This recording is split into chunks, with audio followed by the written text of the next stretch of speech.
नमस्कार दोस्तों, स्वागत है आपका प्रेप शॉट में।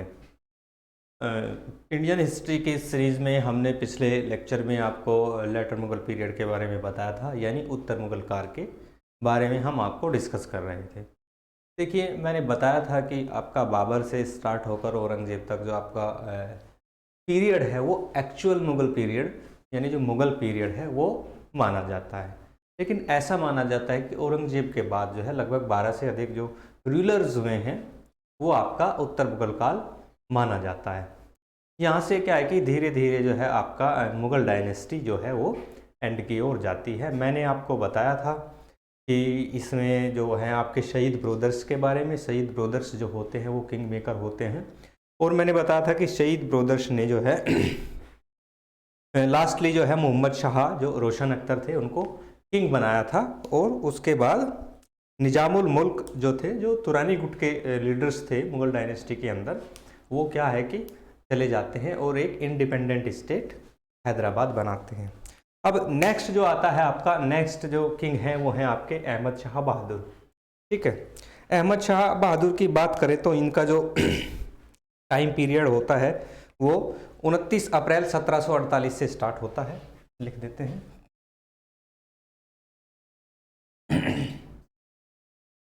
29 अप्रैल 1748 एडी टू। और 1748 के बाद इनका जो शासनकाल है वो 2 जून 1754 तक माना जाता है। ये इनका डेथ टाइम है, 2 जून 1754। ठीक है, तो ये बातें कर रहे हैं हम अहमद शाह बहादुर के बारे में। जो अहमद शाह बहादुर हैं एक्चुअली इनकी जो मदर हैं उनका नाम था कुदसिया बेगम। ठीक है, मदर कौन थी इनकी?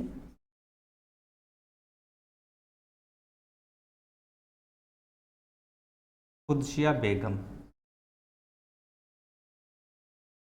ठीक है, और ये जो कुदसिया बेगम जो हैं ये एक्चुअली जो है क्वीन मदर थी स्टेट की। क्या थी? Queen mother.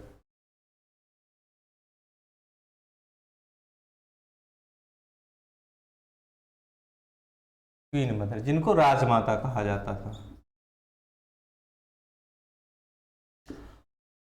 कुदसिया बेगम जो है ये एक हिंदू वुमन थी जिनसे जो है इनके फादर ने शादी की थी।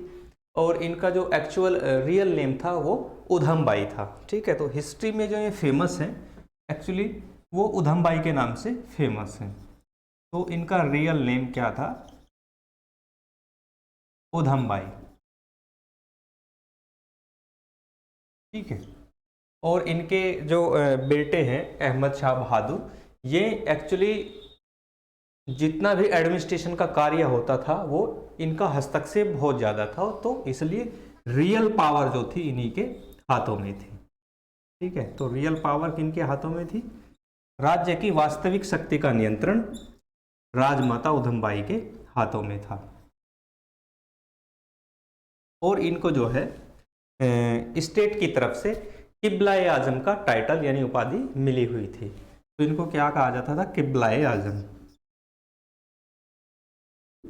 किबलाए आजम।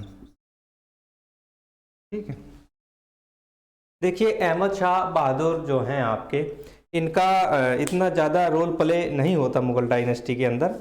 ठीक है, अगर हम बात करें इन्होंने क्या किया कि जो एक इमादुल मुल्क नाम का जो था वो भी तुरानी गुट का था, इमादुल मुल्क को अपना वजीर बनाया। ठीक है, इमादुल मुल्क इनको क्या बनाया? वजीर। ठीक है, अब प्रॉब्लम्स कहाँ आती हैं? देखिए, प्रॉब्लम्स ये हैं कि जो ये वजीर है, अब रियल पावर जो है आपका राजमाता उधमबाई चलाती हैं स्टेट को। ठीक है, तो इनमें क्या है कि दोनों में जो है कंट्रोवर्सी पैदा हो जाती है। ठीक है, इससे परेशान होकर इमादुल मुल्क क्या करवा देते हैं? इमादुल मुल्क जो आपके अहमद शाह बहादुर हैं इनको राज्य से सिंहासन से अपदस्थ करवा देते हैं। और जो नेक्स्ट जो किंग है ये आलमगीर द्वितीय को नेक्स्ट किंग बनाते हैं। ठीक है, आलमगीर सेकंड को ही क्या करते हैं कि नेक्स्ट किंग बना देते हैं। ठीक है, next king of Delhi, right. तो बनते ही अब क्या है कि इमादुल मुल्क जो मुगल डायनेस्टी की जो पावर है वो अब इमादुल मुल्क के हाथों में रहेंगी। अब हम कार्यकाल पढ़ते हैं आपका आलमगीर सेकंड, ठीक है। तो नेक्स्ट आते हैं आपके आलमगीर सेकंड।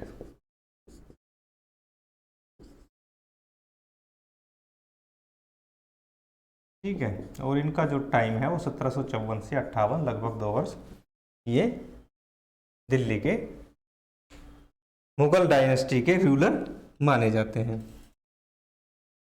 ठीक है, हम बात करें जो अब मैंने बताया था कि जो राज्य की रियल पावर है वो उधम बाई से ट्रांसफर होकर किधर चली जाती है, इमादुल मुल्क के पास में, क्योंकि ये क्या करवा देते हैं, आलमगीर सेकंड जो है, जो शासक जो बनते हैं वो इमादुल मुल्क जो वजीर हैं इन्हीं की सहायता से बनते हैं। अब क्या है कि इनको जो किंग बनाने में जो हेल्प करते हैं इमादुल मुल्क की, ठीक है, वो मराठों की हेल्प से बनते हैं। ठीक है, तो सपोर्ट ऑन मराठास, यानी मराठों की सहायता से इमादुल मुल्क इनको शासक बना देते हैं। ठीक है, तो अब क्या है कि आलमगीर के बाद रियल जो पावर है, राज्य की वास्तविक शक्ति है, वो इमादुल मुल्क के पास पहुंच जाती है। ठीक है, ये इमादुल मुल्क इनको क्या करते हैं, राज्य की वास्तविक शक्ति इनके पास चली जाती है। नेक्स्ट हम बात करें तो होता क्या है कि अब समय उधर से क्या है कि जो यूरोपीय जो पावर्स हैं, यूरोपीय जो शक्तियां हैं वो धीरे धीरे एंटर कर लेती हैं, और उनमें से ब्रिटेन की कंपनी होती है जिसका नाम है ईस्ट इंडिया कंपनी। तो धीरे धीरे वो क्या करती है कि जो बंगाल वाला जो वो कोस्टल एरिया है उसको अपने कंट्रोल में लेना प्रारंभ कर देती है। तो उधर बंगाल के जो नवाब होते हैं, नवाब सिराजुद्दौला, और उनके बीच में संघर्ष उत्पन्न हो जाता है, जिसके कारण जो है उधर बंगाल में एक बैटल होता है जिसका नाम है बैटल ऑफ प्लासी। उसके बारे में अब हम डिस्कस करते हैं। तो आलमगीर सेकंड जो है इन्हीं के कार्यकाल में बैटल ऑफ प्लासी होता है, यहीं पे लिख देते हैं। ठीक है, बैटल ऑफ प्लासी इन्हीं के कार्यकाल में होता है।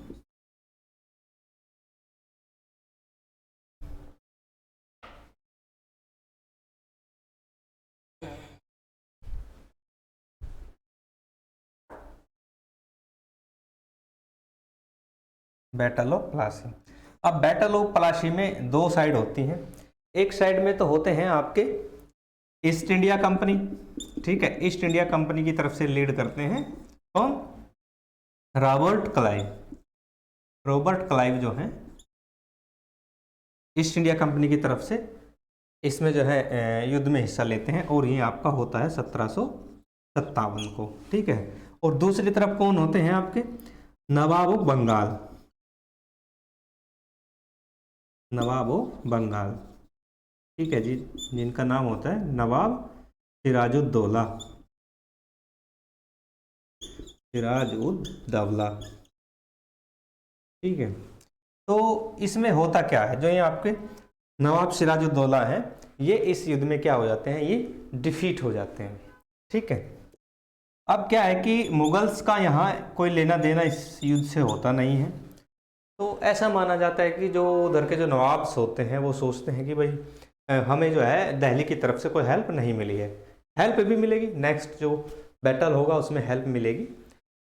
तो ये क्या करते हैं कि जो बंगाल की बंगाल में जो नवाब सिराजुद्दौला है, इनकी जगह जो है नेक्स्ट जो है आपके मीर जाफर, उनको ये बना देते हैं किंग। ठीक है, अब हम आगे बात करते हैं। नेक्स्ट जो किंग है आपके, ये जो आलमगीर सेकंड है, ठीक है, ये वाले, इनका जो ये इमादुल मुल्क है, इनका हस्तक्षेप बहुत ज़्यादा हो जाता है, जिसको ये इग्नोर करने लगते हैं आलमगीर सेकंड। ठीक है, इस बात को लेके क्या करते हैं, इमादुल मुल्क इनकी हत्या करवा देते हैं। ठीक है, तो किसकी हत्या करवा देते हैं, आलमगीर द्वितीय की, आलमगीर द्वितीय। और इनकी जगह जो है नेक्स्ट जो किंग है ये नेक्स्ट किंग किसको बना देते हैं? शाह आलम। ठीक है, शाह आलम सेकंड को ये नेक्स्ट किंग बना देते हैं। अब हम नेक्स्ट चलते हैं और शाह आलम की बात करते हैं। चलिए नेक्स्ट चलते हैं शाह आलम पे।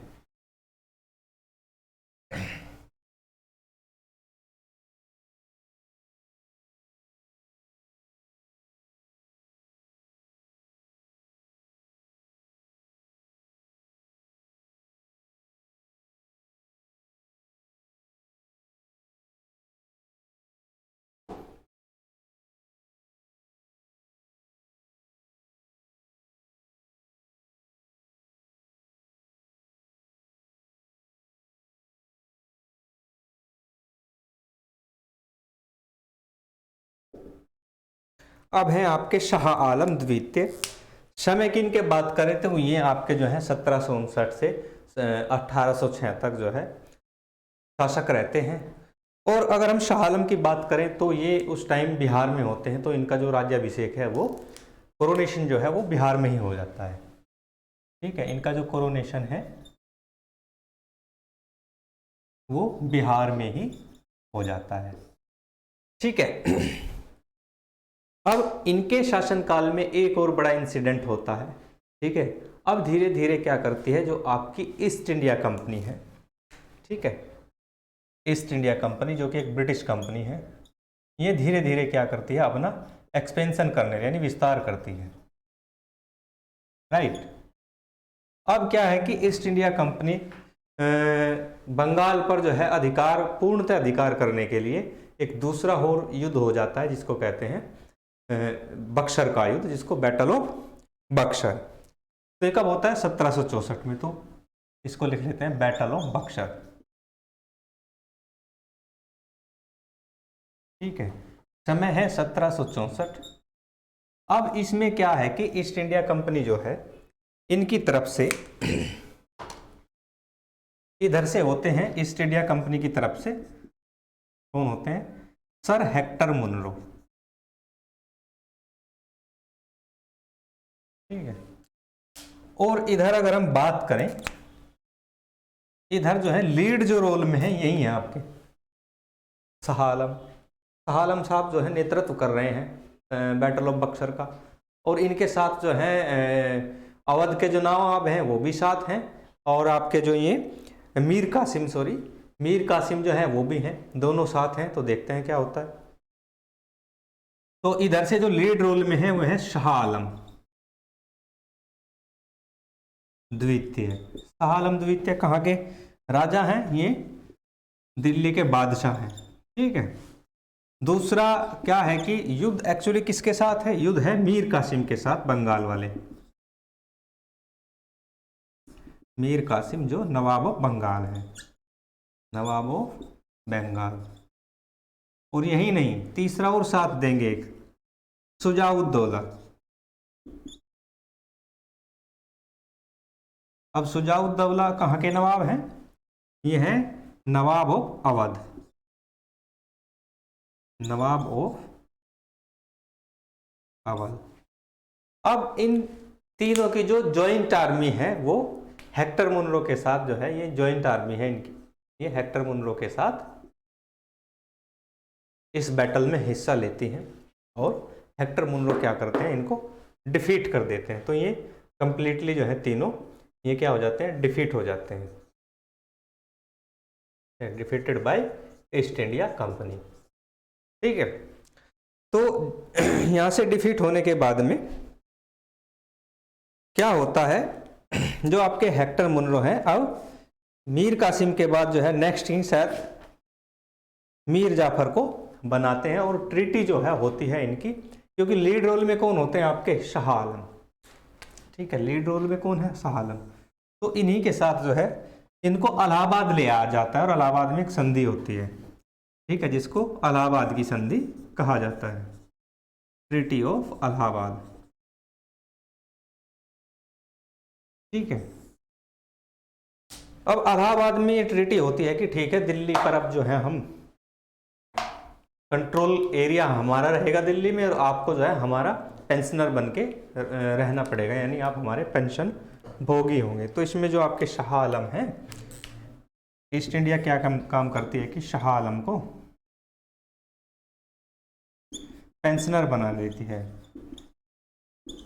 यानी पेंशन भोगी। इनको एक मुश्त जो है पैसा दिया जाता है रहन सहन के लिए, और ये पेंशन भोगी बन जाते हैं। अब होता क्या है कि 1772 में जो ग्वालियर स्टेट के किंग है महादजी सिंधिया, उनकी हेल्प से ये एक बार फिर जो है दिल्ली के नवाब बन जाते हैं आपके।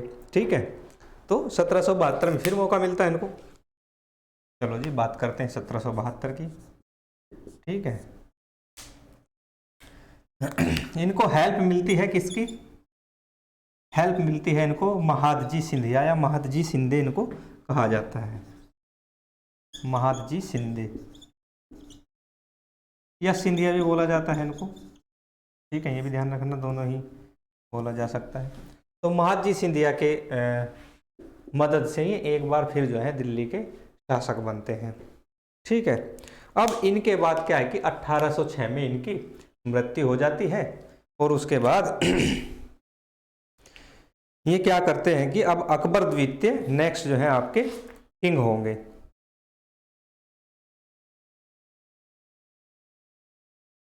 एक लंबा पीरियड जो है शाह आलम द्वितीय बिताते हैं। अब नेक्स्ट कौन है आपके? अकबर द्वितीय। अकबर फर्स्ट तो द ग्रेट अकबर हैं ही, अब आएंगे आपके अकबर द्वितीय।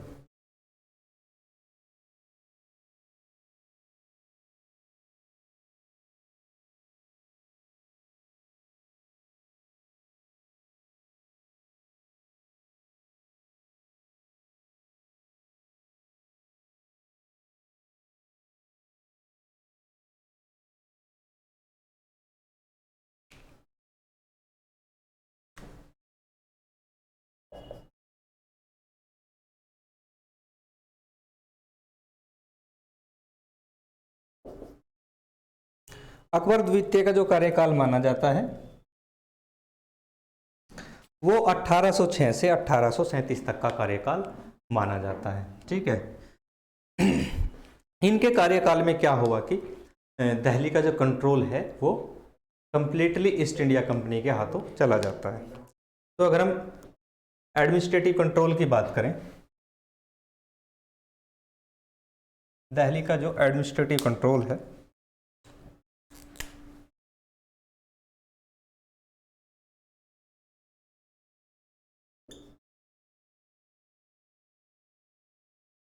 वो किसके हाथों है? ईस्ट इंडिया कंपनी के, यानी अब ईस्ट इंडिया कंपनी ही शासन कर रही है। और जो आपके अकबर द्वितीय हैं अब वो खाली रेड फोर्ट के ही राजा हैं, यानी लाल किले तक ही सीमित रह गए हैं, अंदर रहते हैं, राजा महाराजाओं की तरह ट्रीट किया जाता है। तो अब जो इनकी जो लिमिट है वो रेड फोर्ट तक ही है। ठीक है, आगे अगर हम बात करें,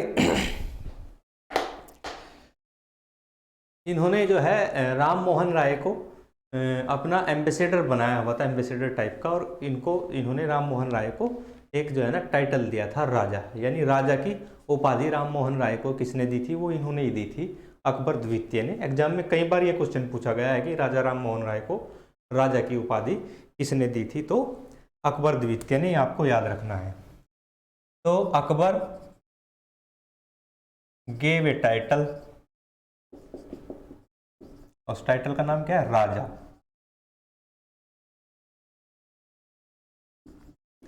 राम मोहन राय, यानी राम मोहन राय को इन्होंने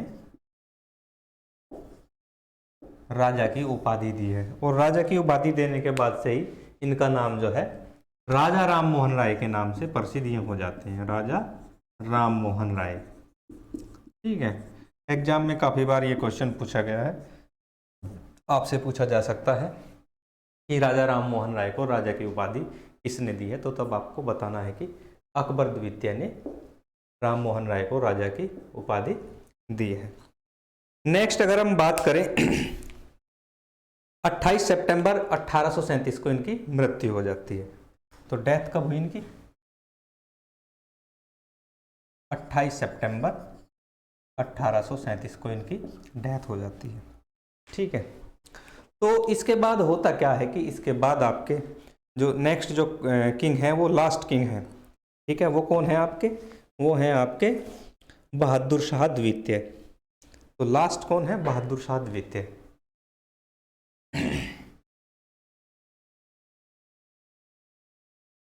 बहादुर शाह सेकंड, ठीक है। इनको दूसरा नाम बहादुर शाह जफर के नाम से भी जाना जाता है।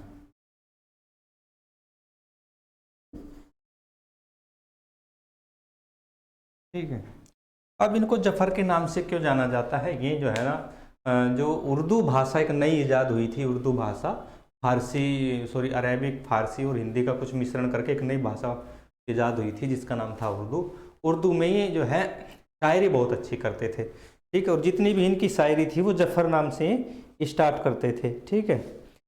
जैसे कि इन्होंने बहुत सारी शायरियाँ इनकी हैं, आप इंटरनेट पर देख सकते हैं।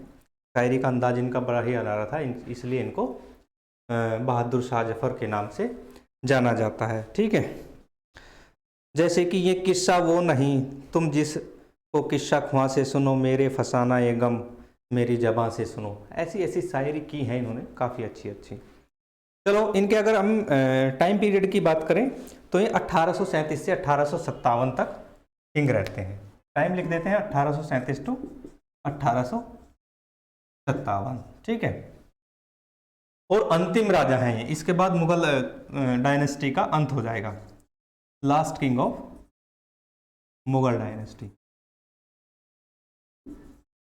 देखिए क्या है कि ये भी ऊपर की तरह बेचारे जो हैं रेड फोर्ट के अंदर पेंशन भोगी हैं बेचारे, पेंशनर, ठीक है।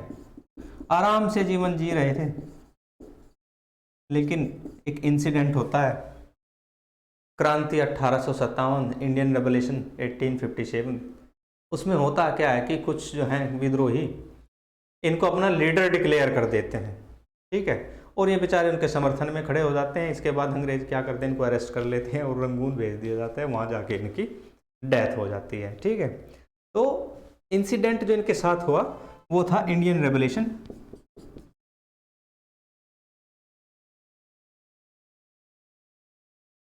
1857, ठीक है। जिसको ये क्या करते हैं, जो आपके बहादुर शाह जफर हैं, ये उसको सपोर्ट कर देते हैं, ठीक है।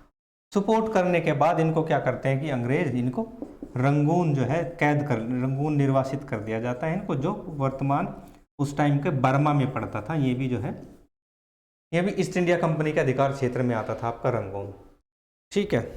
तो यहाँ पे इनकी जो है लास्ट में डेथ हो जाती है 7 नवंबर 1862 को।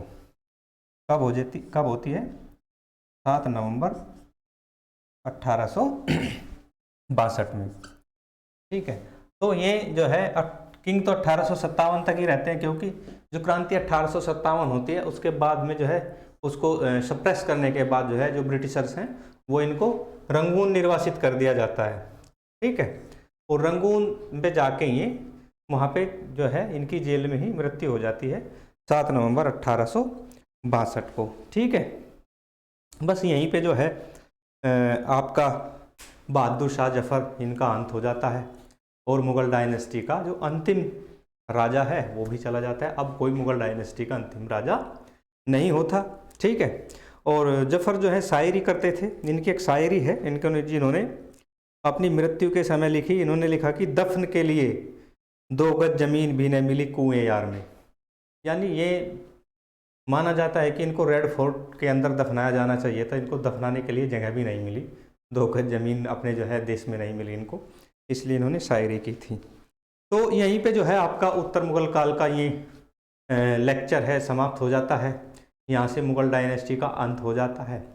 अब नेक्स्ट में जो हमारे लेक्चर होंगे उसमें हम क्या करेंगे कि जो मेडिवल इंडिया का जो पार्ट है, और मतलब कि एंशिएंट इंडिया से लेकर मेडिवल इंडिया से जितने आपके भक्ति मूवमेंट हुए हैं और सूफी मूवमेंट हुए हैं उनको मैंने एक साइड रख लिया है, और अलग से मैं जो है आपको भक्ति मूवमेंट और जो सूफी मूवमेंट है वो दोनों मैं आपको कराऊंगा। आज के लिए इतना ही, धन्यवाद।